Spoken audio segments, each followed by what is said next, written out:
The day I received the wedding invitation from my younger sister Claire, I nearly laughed out loud.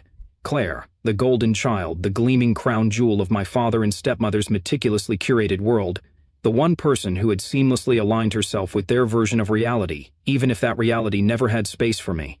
I hadn't exchanged a single word with any of them in over 7 years. No late-night calls, no holiday cards, not even a casual text to say, "Hope you're alive." And now, out of nowhere, this pristine envelope lands in my mailbox like some ghost from a past I worked very hard to bury. It wasn't just the invitation either. Inside was a folded piece of ivory stationery, Claire's handwriting, instantly recognizable from our childhood notes and birthday cards. Her message was brief but emotionally loaded. She wrote that she missed me and that she hoped this wedding might be a new beginning, a chance to mend what had been so deeply fractured. I read it 3 times, then stared at the ceiling for what felt like an eternity. Was this some kind of elaborate setup? Maybe Denise, my stepmother, had orchestrated it to play nice for the extended family. Or maybe Claire truly meant it. I didn't know. But the fact that it stirred something in me after so many years of silence, that was enough to give me pause. To understand why that note hit so hard, you'd have to rewind to when the foundation of our family collapsed. I was 15 when our mom died. Claire was just 12. Her death was like a black hole that sucked all the light out of our lives. We were devastated. Me in a quiet, angry way, and Claire in a soft, tearful clinging. Our dad, on the other hand, seemed to fast forward through grief and land directly into a new chapter. Just 1 year later, he married Denise. Denise came in like a wrecking ball with a lipstick smile. She didn't raise her voice or throw tantrums. Instead, she silently gutted our home of anything that reminded us of Mom. Family portraits vanished overnight. Mom's favorite trinkets and hand-sewn curtains, packed up and thrown out without a word. It was as if she was trying to rewrite history, and my father let her. Or worse, he helped her. Claire, being so young, latched onto Denise quickly. She needed stability, someone who would hug her and pack her lunch, and Denise knew exactly how to play the part. I, on the other hand, couldn't hide my disdain. I saw through her need to control, to mold our family into a picture-perfect tableau with no room for memory or dissent. That set the tone for everything that followed. As we grew up, the favoritism was impossible to ignore. When it was time for me to go to college, I found myself filling out FAFSA forms and searching for part-time jobs. My father refused to contribute a cent. His reasoning? I needed to toughen up, be a man, and learn some real responsibility. But when Claire graduated high school, they rolled out the red carpet. She got tuition fully covered, a stylish apartment near campus, even a new car with a red bow on the hood. At that point, I had already begun building my own business, a small but ambitious event planning startup. I was working brutal hours, juggling gigs, and sleeping very little. Meanwhile, Denise would dismiss my efforts as playing entrepreneur, while raving to everyone about Claire's academic achievements and future. She made sure I felt like the distant cousin at my own dinner table. Eventually, I couldn't take it anymore. There was no explosive fight or emotional meltdown. I simply faded out. I stopped calling, stopped showing up for holidays, stopped answering their messages. I focused every ounce of energy on building something of my own.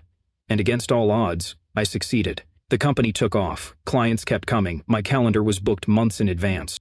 For the first time in my life, I didn't need my family, not their money, not their approval, and certainly not their approval. So when that wedding invite showed up, my first instinct was to chuck it in the trash. Why should I attend an event hosted by people who never cared when I was living paycheck to paycheck, choosing between gas and groceries? Why should I smile in photos next to the very people who made me feel invisible? But the note, it lingered in my mind. Maybe Claire was genuine, maybe she had grown up and wanted to reconnect, or maybe I just needed closure. Whatever the reason, I made up my mind, I'd go. If nothing else, I could leave at the first sign of trouble. Still, I didn't want to show up empty-handed. Despite the bitterness, Claire was still my sister. I reached out and offered her a heavily discounted wedding package through my company: floral design, lighting, table arrangements, the works. She thanked me, but said Denise had already handled everything. That stung more than I expected, but I brushed it off. I had extended the olive branch. What they did with it was up to them. As the wedding day approached, I prepped myself mentally.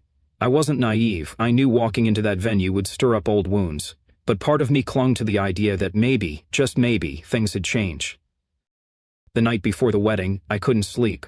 I kept replaying past moments. Christmas dinners where Claire received gift after gift while I got socks. Family gatherings where Denise made snide remarks about my career in front of everyone.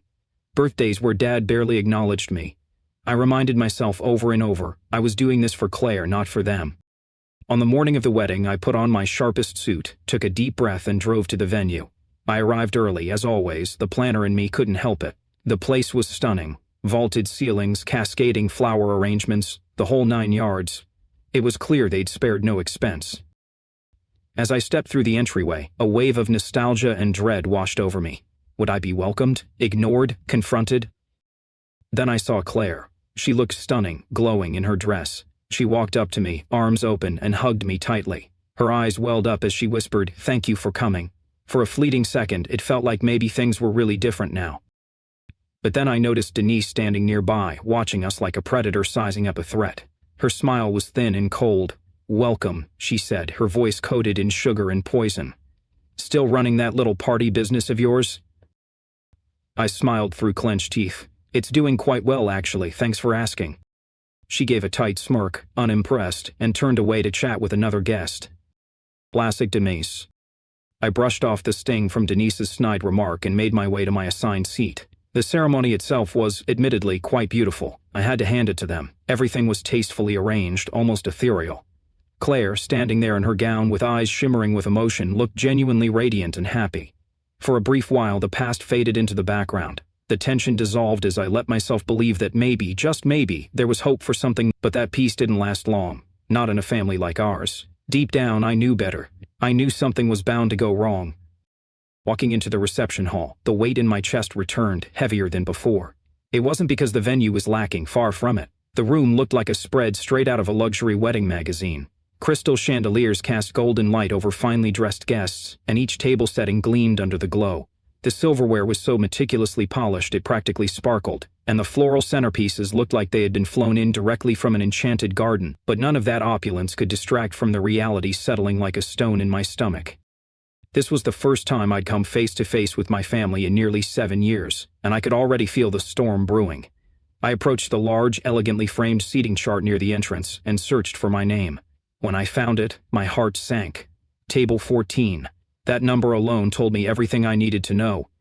Anyone who's ever attended a formal wedding understands the unspoken hierarchy of seating. Immediate family sits front and center, then close friends, extended relatives, and finally, the nobodies. Table 14 was practically in Siberia. When I arrived, the insult became painfully clear. My fellow tablemates were distant relatives I barely remembered. Aunt Lydia, who always butchered my name no matter how many times I corrected her, smelled overpoweringly of old lavender and mothballs. Next to her was Uncle Roger, who never failed to corner someone and talk for hours about his dusty coin collection. The other 2 people at the table had no idea who they even were. Meanwhile, Claire's closest friends and Denise's extended family were cozied up in prime locations, laughing it up near the dance floor. Naturally, my father and Denise were seated like royalty front and center, basking in their usual self-declared VIP status. I let out a quiet, bitter laugh. Of course, even after 7 years, they hadn't changed. They still managed to communicate loud and clear that I didn't belong, that I was, at best, a tolerated guest, but I hadn't come for a seat at their table or a moment in their spotlight. I reminded myself, I came for Claire. Trying to maintain my composure, I poured myself a glass of ice water, letting the chills settle my nerves. I scanned the room, pretending none of it bothered me. But the evening's first emotional landmine didn't give me much time to breathe. My father, clearly tipsy, possibly drunk, stumbled over to my table. One look at him, and I knew this wasn't going to be a heartwarming father-son reunion. My dad was a volatile drunk, loud, crass, and unfiltered. As expected, he slammed his palm down on the table so hard that Aunt Lydia jumped in her seat. The entire table looked up, startled. "What the hell are you doing here, Matt?" he barked, slurring his words. "You weren't supposed to come." For a moment, I just blinked at him, unsure how to even begin processing the gall of his statement. "I was invited," I replied evenly, trying to keep my voice calm. I even pulled the invitation out of my pocket and held it up like a legal document. "Claire wanted me here." He let out a mocking snort and waved his hand dismissively. "You should have stayed gone. All you do is show up to embarrass us, waving your little party business around like it's some big deal." His voice rose with each word, and I could feel the eyes of guests turning toward us. The humiliation surged up my throat like bile, but I stayed silent.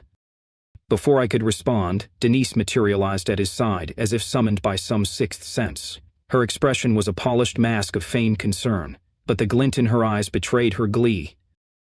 "Matt," she said with a syrupy sweetness that made my skin crawl, "do you even make enough to buy that suit, or is it rented?" She tilted her head with that smug little smile she always wore when she thought she'd won some invisible battle. It was the kind of condescension that couldn't be reasoned with, and suddenly, I saw it all with perfect clarity. There was no room for peace here, not with them, not while they were drunk on champagne and their own self-importance.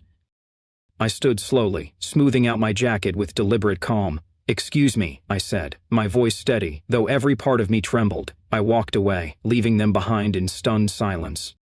I didn't head for the exit immediately. Instead, I made my way out to the patio, needing air, needing space. The cool night breeze kissed my face, and for the first time that evening, I could finally breathe. But the voices from inside still echoed in my head. Embarrassment, little party business, they couldn't even let me exist in peace. I leaned against the railing and stared out at the meticulously maintained garden, trying to decide what to do. Walk away and never look back, return inside and pretend none of it mattered. Both options felt hollow. I was deep in thought when the upbeat notes of music floated from the ballroom, cheerful, celebratory, completely dissonant with the turmoil inside me. That's when it hit me. I didn't owe these people anything. Not my time, not my energy, not my presence. They had forfeited the right to my emotional investment years ago. Resolved, I turned to head back in just to grab my things and leave quietly. As I walked the perimeter of the room, hugging the walls to avoid attention, something caught my eye. The catering staff was working with crisp precision, arranging the next course on trays. There was something oddly familiar about their movements, their style. I slowed down, watching them work, and then it clicked. I knew them. These weren't just any caterers. These were my people, my employees. My company had recently acquired a smaller event planning business, and I hadn't realized until that moment that this wedding was one of their assignments. The realization struck me like lightning. No wonder everything had looked so flawless. The linens, the lighting, the timing. Of course it had felt familiar. It was my team's work on display. A surge of emotions rushed through me. Pride, surprise, and most deliciously irony. Claire and Denise had, either unknowingly or indifferently, hired my company to run this entire production. The same little party business they mocked had orchestrated the perfect wedding they were now so proud of. And just like that, the power balance of the night flipped. For the first time all evening, I didn't feel like an outsider. I felt like I had already won. I stood off to the side, the irony of the moment weighing on me like an anchor. I took out my phone and dialed my operations manager. As the call connected, I kept my voice low and steady. "Hey, quick question," I said, keeping my eyes on the reception hall. "This wedding, are we running it?" There was a pause on the other end, then Kate's voice clear but cautious. "Yeah, why?" I let out a dry laugh, half disbelief, half amusement. "No reason," I replied casually. "Just wanted to confirm." I ended the call and stared back at the glittering room where I'd just been publicly ridiculed by my own father. My mind was racing, but a strange clarity settled over me. Every last detail, the roses on each table, the ambient lighting washing the walls in soft pastels, the perfectly timed food service, it was all my company's work. Claire and Denise had, either unknowingly or perhaps intentionally, hired my business to execute their dream wedding. The very people who had dismissed and insulted me were benefiting from my labor, my vision, and my team. I couldn't decide whether to laugh, cry, or walk in there and make a grand announcement. A part of me wanted to step into the middle of the dance floor and say, "Hey everyone, guess what? Everything you see here, it's mine. Every flower arrangement, every candlelit centerpiece, every perfect little detail. You owe it all to the guy you just tried to humiliate." But that would have been too easy, and honestly, it would have let them off the hook. No, I realized there was a better, cleaner, far more poetic way to handle this. I dialed Kate again. My fingers trembled, not from fear but from the rush of adrenaline. When she answered, I didn't waste time. "Hey Kate," I said, forcing a calm into my voice. "Can you check the contract for tonight's event?" "Sure, Matt," she said, sounding puzzled. "Is everything okay?" "Just check if it includes the standard termination clause." She didn't even need to look it up. Yup. Hostile or abusive behavior toward any staff or member of management gives us the right to terminate services immediately. "Perfect," I said, a slow grin forming on my face. "We're invoking it. Start packing up." There was a long pause. I could almost hear her trying to piece together what led to this. "Wait, what happened? Did something go wrong?" I took a breath. "Let's just say the clients made it abundantly clear that they don't respect us, or me. I'll explain everything later, just trust me on this one." Without missing a beat, Kate replied, "Got it. I'll take care of it." I hung up, my heart pounding in my chest. This was happening. If Dad and Denise thought they could belittle me, treat me like a ghost, and still enjoy the perfection my team delivered, they were sorely mistaken. I wasn't doing this out of malice, well, maybe a little, but mostly it was about principle, about standing up for myself. I wasn't going to allow people who degraded me to simultaneously profit from my hard work. This wasn't just about family anymore, this was business. Back inside, the reception was in full swing. Laughter bounced off the walls, the DJ spun cheerful tunes, and servers began placing the first course on elegantly set tables. Everything appeared flawless. But beneath that surface, my team was already in motion. Quiet, professional, efficient, just as I'd trained them to be. Equipment was being dismantled, crates packed, decor carefully boxed up. At first, no one noticed, that's how good they were. I remained outside on the patio, watching the scene through the tall windows. From my vantage point, it looked like a slow-moving illusion. One moment the room sparkled with elegance, the next it began to quietly fade. My team moved like shadows, discreetly removing uplights and table runners without disrupting the guests. It was like watching a magic trick in real time. Denise might have found satisfaction in undermining me earlier, but there was no undermining the quality of my company's work. No matter how petty she became, she couldn't touch what I'd built. The first ripple of awareness came when the lighting crew began removing the ambient lights that washed the walls in soft, dreamy tones. A few guests started whispering and pointing, confused but not yet alarmed. Denise, of course, was too busy holding court at her table to notice the growing confusion. As for my father, he was nowhere to be seen, probably off nursing another glass of whiskey in some dark corner of the venue. The quiet unraveling continued. Centerpieces vanished, linen napkins were subtly replaced with generic ones. The waitstaff, trained to stay composed under pressure, began removing glassware with such finesse it looked like part of the service. The whispers grew louder. Finally, one of the servers approached Denise and whispered something into her ear. Her reaction was instant and volcanic. Her face, previously smug and polished, twisted into a mask of fury. She shot to her feet, her heels clacking furiously against the marble floor as she stormed across the room. I could hear her from outside. "What's going on? Why are they taking everything down?" The poor server looked terrified. I don't know, ma'am. You'll need to speak with the event manager." That's when she spotted Kate, who was calmly overseeing the team with all the grace of a seasoned professional. Denise stormed over, her voice rising with every step. "What is this? What the hell are you doing?" Kate didn't flinch. "We're following the terms of the contract, ma'am. The services are being terminated due to hostile and disrespectful behavior directed at management." Denise blinked, utterly confused. "Hostile behavior? Who even is your management?" Kate turned, calm as ever, and gestured toward the patio. Denise followed her hand, and her gaze landed on me. Her eyes narrowed, recognition dawning. I stood still, giving her a small, polite wave. My face revealed nothing. She stormed outside, rage radiating off her like heat. "You," she hissed. "You can't do this." "This is Claire's wedding," I said evenly, "but this is my company. You're doing this to ruin her big day, to punish me." I shook my head, my expression firm. "This isn't about Claire. This is about how you and Dad treated me. You insulted me to my face. You mocked my career. You made it clear you didn't want me here. So I decided to take you at your word." Her jaw moved, but no sound came out. "You don't get to degrade me and then benefit from my success. That's not how life works. Not anymore." Denise's mouth opened and closed as if she were trying to formulate a retort, but nothing coherent came out. Her face was an angry mosaic of red and white, eyes darting wildly as if sheer indignation would somehow summon a solution. Before she could spit out another insult, Kate walked over, calm and composed as always, holding a clipboard. "We're ready to roll out," she said briskly. "Everything's packed." I gave her a nod. "Thanks, Kate. Excellent job as usual." Denise looked like she was on the verge of combustion. I wasn't about to stick around and witness it. I reached into my breast pocket, pulled out a business card, and handed it to her with the same poise she always lacked. "If you have any questions about the contract, feel free to direct them to our legal team," I said evenly. "Have a great evening." Without waiting for a reply, I turned and walked away, leaving her standing there, frozen in stunned silence. The aftermath unfolded like the climax of a movie. By the time my team's trucks rolled out, the once luxurious reception hall resembled a hollow shell. The chandeliers still glowed from above, but the essence of the event had been stripped away. The flower arrangements were gone, table settings removed, uplighting taken down. Guests wandered about in confused silence, whispering to one another with furrowed brows. Claire stood near the dance floor, her expression a blend of shock and heartbreak. For a brief, piercing moment, guilt pierced my resolve. I hadn't wanted to hurt her. She was collateral damage in a war she didn't start.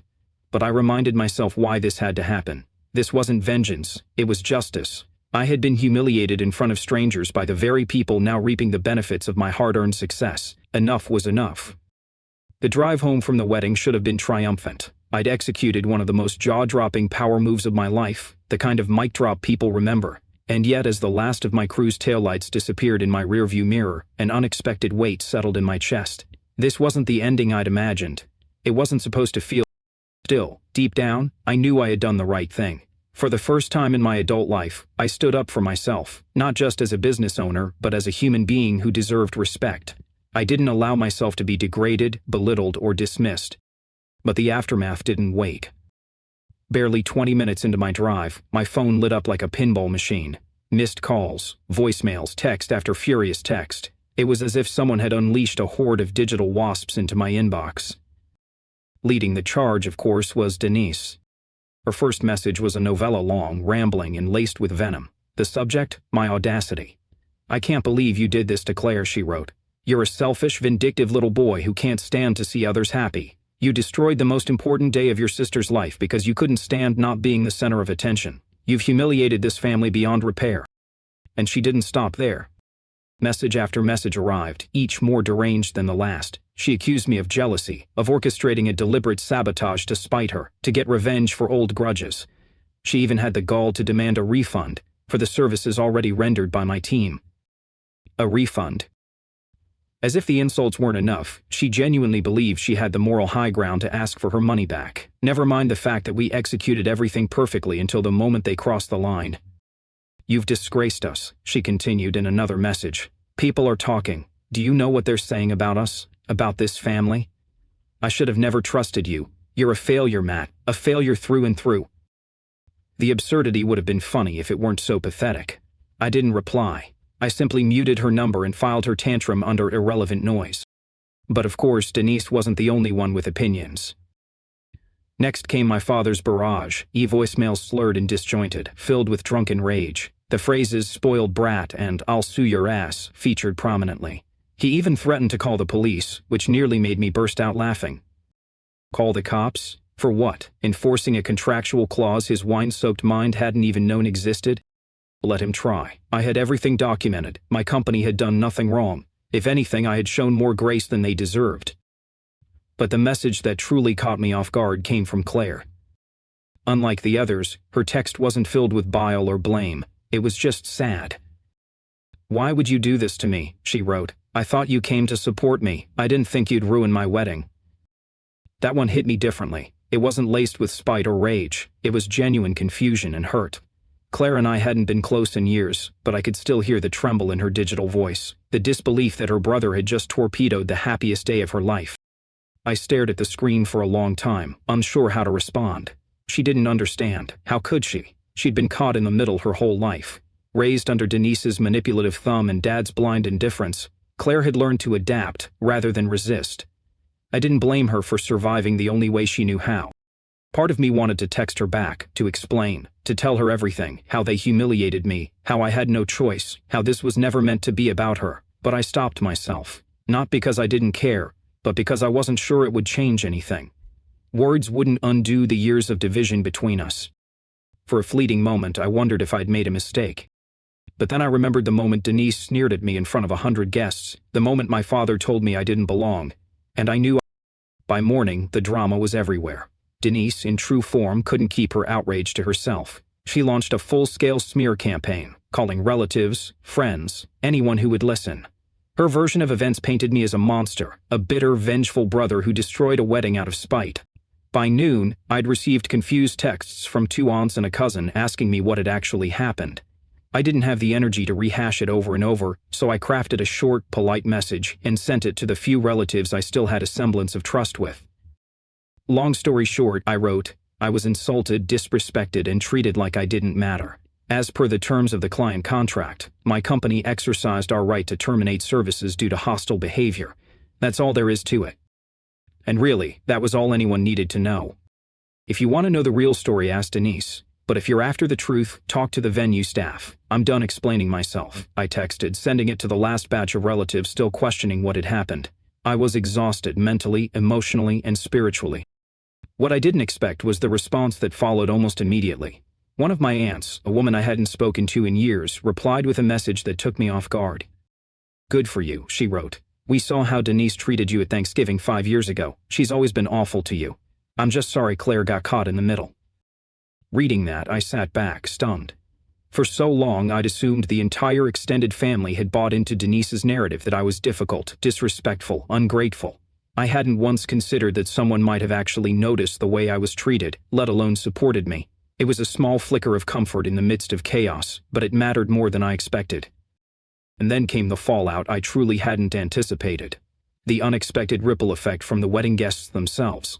By mid-afternoon, my inbox was filling with messages. Not from angry family members, but from potential clients. Word had apparently spread about what happened, and instead of damaging my reputation, it had drawn admiration. One woman, whom I vaguely remembered being introduced to as a friend of Claire's in-laws, reached out via email. "I just wanted to say how incredibly impressed I was by the professionalism of your team," she wrote. "I heard what happened and saw how calmly your staff handled everything. It was obvious the issue wasn't with your company, but with the family. I'm organizing a charity gala later this year and would love to work with you." It was the kind of message that stopped me in my tracks. I stared at it for a moment, rereading her words. She saw through the madness. She recognized the grace and effort my team had poured into the event, even under the most hostile conditions. I responded immediately, thanking her for her kind words and setting up a time to discuss the event. Within hours, I received 3 more similar inquiries from other guests who'd attended the wedding. It was surreal. The very event that was supposed to shame me had turned into one of the most powerful marketing tools my company could have hoped for. Meanwhile, Denise hadn't thrown in the towel yet. That evening, she took her vendetta online, posting a scathing review on multiple platforms. In it, she accused my company of being unprofessional, disorganized, and downright fraudulent. She claimed we had arrived late, botched the setup, and then abandoned the wedding without notice. It was a parade of lies, designed to smear my name in as public a way as possible. But I was ready. I forwarded the review to my lawyer immediately. Within a few hours, a cease and desist letter had been sent to Denise's inbox, warning her in no uncertain terms that further defamation would not be tolerated. The review was removed by the next morning. Whether it was fear of legal action or pressure from the review platform, I didn't care. The important thing was that the lies were gone. But Denise wasn't finished. She shifted her tantrum into legal territory. The next morning, as I was reviewing a spreadsheet of new event leads, my lawyer called. "You're going to love this one," she said, sarcasm thick in her voice. "Claire's family is threatening to sue." I nearly dropped my coffee. "You're kidding. On what grounds?" "They are claiming you breached contract," she said, barely holding back a laugh. "They want a full refund and additional damages for emotional distress." I blinked, incredulous. Emotional distress? For enforcing a clause they agreed to? "Exactly. It's a scare tactic," she said. "And not a very good one. The letter from their attorney, if you can even call him that, is vague and lacks any actionable points. I'll draft a response that makes it crystal clear they don't have a leg to stand on." A few days later, their so-called lawsuit reached a new level of absurdity. Their attorney, whom I later learned was one of my dad's poker buddies, sent another letter claiming that my decision to terminate services mid-event caused public humiliation and substantial financial damage. He even attached an inflated estimate of the value of the decorations and catering services, complete with some hilariously bloated figures.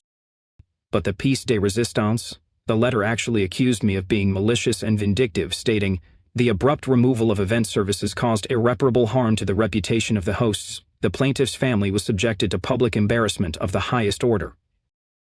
I laughed so hard I had to set my phone down. Denise was seriously trying to portray herself as the victim in a mess she had single-handedly created. The irony was almost poetic. My lawyer, however, wasn't laughing. "They're trying to throw everything they can at the wall and see what sticks," she said during our next call. "But they've built their entire case around the assumption that you violated the contract. Fortunately for us, the clause you enforced is airtight. I'll send them a formal response and make it clear that any further action will only cost them more time and money." The legal dance dragged on for nearly 2 weeks. Denise and my father refused to back down, likely fueled by pride and the stubborn refusal to admit fault. Their lawyer, meanwhile, seemed either too cowardly or too clueless to tell them the truth, that they were never going to win. Behind the scenes, my legal team worked methodically, gathering every shred of evidence we would need to shut the case down for good. We had everything. The original contract, signed by Claire herself, which explicitly outlined the termination clause. We had witness statements from multiple members of my staff who had been present when Denise hurled her insults and when my father made a scene. But the most damning piece of evidence came from the venue itself. The venue, as it turned out, had extensive security footage, high-definition, time-stamped recordings that captured every ugly moment. My father's slurred rant, Denise berating one of the caterers in front of guests, their expressions, their body language, everything was preserved on camera. When we sent a copy of the footage to their lawyer, the case unraveled almost instantly. Within 48 hours, my lawyer drafted a final letter, laying out our evidence in meticulous detail, every clause, every witness statement, every recorded insult. She concluded the letter with a blunt warning. If they persisted in trying to drag this into court, we would countersue for defamation, emotional distress, and legal fees. They didn't respond. And just like that, it was over. We were ready to countersue for defamation and the recovery of legal fees if they pushed further, but 2 days later, I received an email from my lawyer. The subject line said it all. Case closed. The body of the message was brief and triumphant. They've dropped the case, no further action required. I sat back and stared at the screen for a moment, the tension that had clung to me like a second skin finally beginning to release. It was over. The legal threats, the fake outrage, the petty vendettas, they had lost. And not just in court, but in every way that mattered. But the most unexpected follow-up came not from a lawyer or a family member, but from someone I barely knew. Claire's new husband, Adam. He called me a few days after everything had blown over. I saw the name on the screen and debated ignoring it, but curiosity won out. I answered. "Hey Matt," he said, sounding uncertain. "Listen, I know this is awkward, but I wanted to reach out. Claire, she's a mess. She wants to talk to you. She feels terrible about everything that happened. But she's scared. She's stuck between you and Denise, and it's tearing her apart." I exhaled slowly, choosing my words carefully. "I get that. But if Claire wants to talk to me, it has to come from her. I'm not going to chase her down, not this time." "I understand," Adam said. "I'll tell her." We ended the call, and to my surprise, I felt something I hadn't in a long time when it came to Claire Hope. A fragile, cautious hope that maybe, just maybe, there was still something worth salvaging between us. A few weeks passed. The chaos subsided. My business was thriving from the unexpected exposure, and Denise's legal tantrums had fizzled out completely. Then, one evening, as I was closing out emails, a message came through. It was from Claire. "Hey, can we meet up? I feel like we need to talk." I stared at the screen, emotions warring inside me. On the one hand, it was what I'd hoped for, a chance to finally speak with her directly. On the other, this was the same Claire who had stood silent as Denise and Dad publicly degraded me at her wedding. The same Claire who had watched me walk out without lifting a finger to stop me.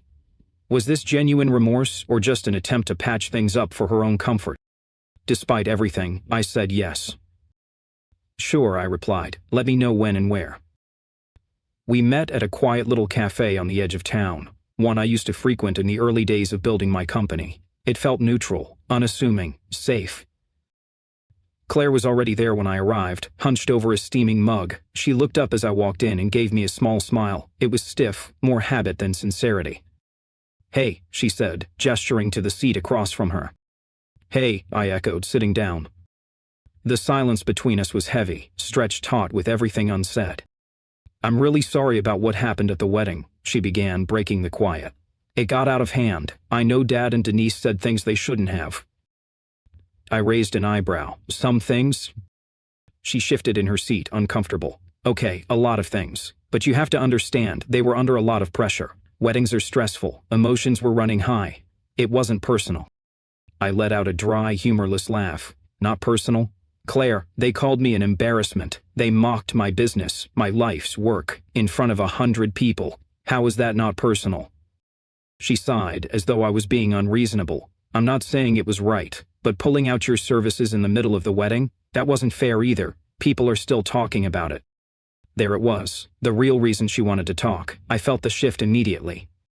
"So, this isn't about how they treated me," I said, voice sharp. "This is about how it made you look." "That's not what I'm saying," she began, but the defensive tone in her voice said otherwise. "I just think," she continued, "you could have handled it differently. You didn't have to punish everyone because of what Dad and Denise did." I stared at her, genuinely stunned. Punish everyone, Claire. They hired my company and then treated me like garbage. They insulted me, the owner, to my face. And you think I should have just stood there and taken it? I expected you to think about someone other than yourself, she snapped. This wasn't about you, it was my wedding. Do you have any idea how humiliating it was when everything fell apart? Guests were asking what happened, and I didn't have any answers. I was the one who had to clean up the mess. I leaned back in my chair, floored. So that's what this is really about. Not what they did, not how they treated me. It's about how it inconvenienced you. That's not fair, she said, her voice rising. I'm trying to fix this, and you're making it impossible. Fix it? I repeated, my tone suddenly cold. You haven't once acknowledged what I went through. You're sitting here blaming me for not accepting public humiliation because it didn't fit your wedding day fantasy? Do you even hear yourself? She crossed her arms. Her face hardened into something familiar. Something I'd seen on Denise too many times. Maybe I wouldn't have to say this if you hadn't made everything about you. I invited you to the wedding because I wanted you there. I was trying to include you, and you turned it into a disaster. Her words landed like stones, not because they hurt, but because they clarified everything I'd needed to know. This wasn't a misunderstanding.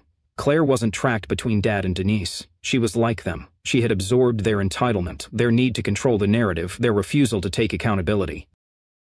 I stood up slowly, pulled a few bills from my wallet and placed them on the table. You know what, Claire? I said quietly, looking her in the eye. You don't get to treat people like trash and then cry when they stop showing up. I stood up for myself because no one else would, not even you. I turned and walked out, the bell above the cafe door chiming softly behind me. And for the first time in years, I felt free. I'm done, Claire, I said, my voice steady. Done with you, with Dad, with Denise, everything. Her eyes widened as if she wanted to stop me, but I didn't give her the chance. I've spent my entire life being this family's scapegoat. I came to your wedding thinking maybe things had changed, but all I got was the same disrespect I've endured for years. And now you're blaming me for walking away? No, I'm done. I stood up, dropped a few bills on the table, and walked out of the cafe. That was the last time I saw Claire. She sent a few texts afterward, but I never responded. She had shown me who she really was, and I believed her. As for Dad and Denise, I cut them out of my life completely. No dramatic farewell, just silence. And honestly, it was the best decision I've ever made. In the months that followed, my business thrived. The chaos from the wedding turned out to be the best publicity I could have asked for. Guests who witnessed everything firsthand reached out, praising how my team handled the situation with class. We gained new clients and more respect than ever before. All Denise and Dad really accomplished was showing the world the kind of person I was. Professional, composed, and unwilling to be mistreated. They tried to humiliate me, but they only fueled my growth. And Claire, she faded into my past. I stopped wondering if she'd ever see things differently. It didn't matter anymore. Because I learned something crucial. Family isn't defined by blood. It's defined by respect, by how people treat you when it's hardest. And none of them had ever given me that. So I move on. And I never looked back.